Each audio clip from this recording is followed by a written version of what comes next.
Shalom, bienvenidos una vez más a nuestra clase sobre leyes básicas del Kashrut. E iniciamos, como es nuestra costumbre, con una breve historia, tomada del libro del Tzadik Rabbi David Hanania Pinto Shelita en su tomo Hombre de Fe, y tiene por título No seas estricto. Rabbi Pinhas Amos relata también otra historia respecto a la inspiración divina de Rabbi Haim Akatán. En época en Marruecos, las mujeres acostumbraban a preparar su comida con su propia levadura para hornear el pan. Un año apareció en el mercado la levadura química.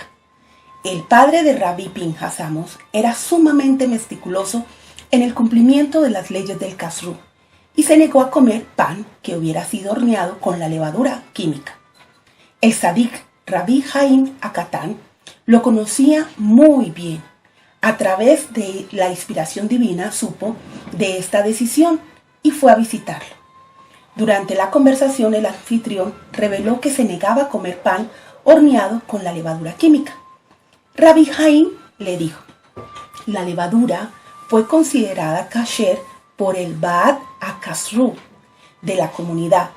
Por favor, ¿no cree disenso entre la gente negándose a aceptar su autoridad? El abuelo de Rabbi Amos, quien confiaba explícitamente en él, en el Tzadik, en todos los aspectos, aceptó su reproche. Y a partir de entonces, aceptó comer pan horneado con la levadura química. Podemos agregar que este tema se discute en la Torá. Allí dice claramente que se debe aceptar las decisiones adoptadas por los sabios de la Torá.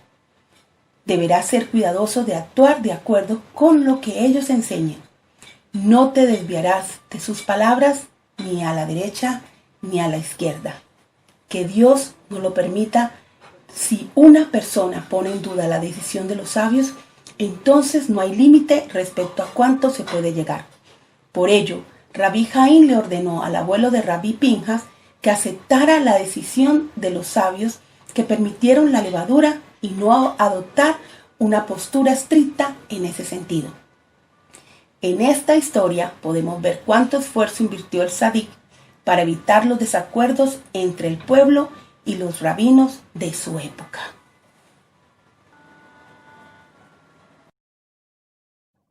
Bueno, vamos a ver entonces ahora el tema cocinando en un recipiente destinado a la carne o sus derivados y comiendo esa comida con lácteos dentro de lo que dice el Shulchan Aruch. Dice que ahora nos preguntaremos cuál es la halajá correspondiente en el caso de un pescado que se cocinó en una cacerola de carne, por ejemplo, que fue usada en las últimas 24 horas. De acuerdo a aquellas opiniones rabínicas que permitirían comer al pescado con productos lácteos. Entonces la respuesta más certera sería que esto realmente depende de la tradición personal de alguien y de las circunstancias creadas.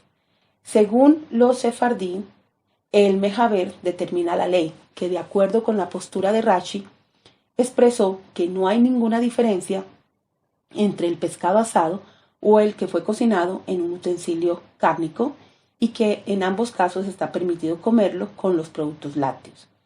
De todas maneras, no se debe cocinar intencionalmente o a priori en un tipo de utensilios con el propósito de comerlos juntos con el tipo de comida de característica opuesta. O sea que si es lácteo, debe ser en una vajilla láctea. Si es cárnico, debe ser en una vajilla cárnica o recipiente su preparación y viceversa. A esos utensilios, solo si el alimento hubiera estado ya cocinado, se permite a priori comerlo junto con los lácteos.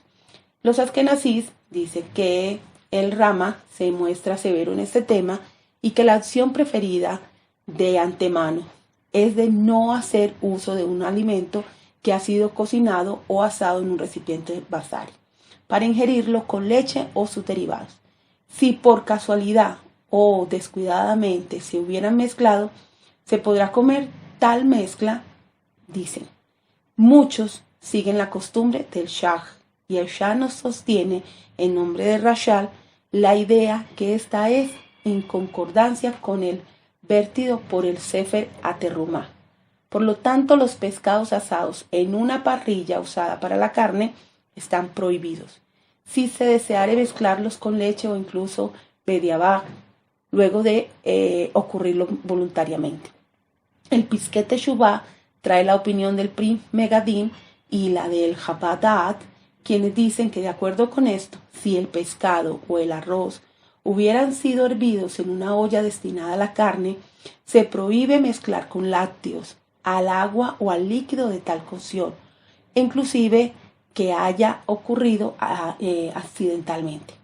La halajá en la práctica nos dice que la costumbre de los sefaradín es de acuerdo con lo establecido por el mejaber.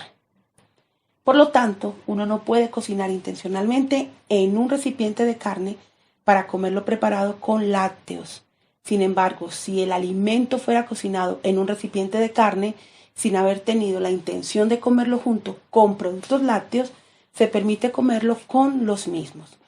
En lo que conviene a la costumbre de los Ashkenazim, el Rab autor del Darjet Teshuvá dice que se debe seguir a la opinión del Shach, quien determinó que si el horneado o asado del alimento ocurre en un tipo de recipientes, bien sea cárnico o lácteo, se prohíbe poner o servir a tal comida en una clase de plato diferente, opuesta a este. Sin embargo, el Darjet Teshuvá añade en nombre de Siteb Da'at que si un pescado hubiera sido asado en una parrilla limpia destinado al uso con carne y se deseare comerlo con productos lácteos, solo se prohíbe entonces la cantidad equivalente al grosor de la piel del mismo. Carne y pescados, cabe finalmente preguntar si un pescado que absorbió el gusto de carne impregnado en el plato debería estar prohibido, a causa que se asemejaría a la cocción conjunta de la carne y pescado, prohibida por la halajá y basada en la consideración de el daño en la salud. Vale decir, inhibir posibles peligros al organismo. El mejaber formula que no se debe comer carne con pescado juntos, porque eso es causa de un tipo de lepra, o sea, enfermedades. El Taz añade que esto ocurre solo si se hubieran cocinado juntos, si una pequeña cantidad de pescado se cae en la carne o viceversa. No es suprimida por una cantidad de 60 veces esa cantidad. En el libro de Nekudá a Ketzev del Rab Shabbatai ben Meir Cohen, sí discrepa con ello. Él dice que el veneno de serpiente, por ejemplo, no se suprime frente a 60 partes de algo kasher, pero el pescado cocinado con carne se asemeja a todas las demás provisiones que son suprimidas o anuladas en 60 veces el volumen propio de lo prohibido, pero del alimento apto 60 por 1. Basándonos en la discusión talmúdica acerca de si se puede servir con lácteos a un pescado que fue puesto en un plato cárnico, se aprende que se puede cocinar al pescado en una olla destinada a la carne e incluso si la olla es considerada que fue utilizado en las últimas 24 horas. Ben Lomo. La cuestión analizada por la Gemara en la medida de aceptabilidad que tendrá que servir el pescado con lácteos. El Baer Etep explica que esto se debe a que en el pescado solo penetra el gusto debilitado de la carne, que se haya impregnado en las paredes del recipiente, y no el gusto directo de la carne misma. Si el recipiente no estuviera limpio, el Ya Abraham señala que de acuerdo con el Shas se permite comer al pescado si la cantidad del mismo iguala o supera 60 veces a la cantidad de grasa o suciedad. En conclusión, las leyes y reglas del kashrut se extienden más allá de la cocción e incumben también a la manera de servir los alimentos, por lo que permanentemente es necesario repasarlas, profundizar los detalles, salir de las dudas y sobre todo preguntarle a nuestro rabino. Esto ha sido todo por hoy. Les deseo un maravilloso día y shalom.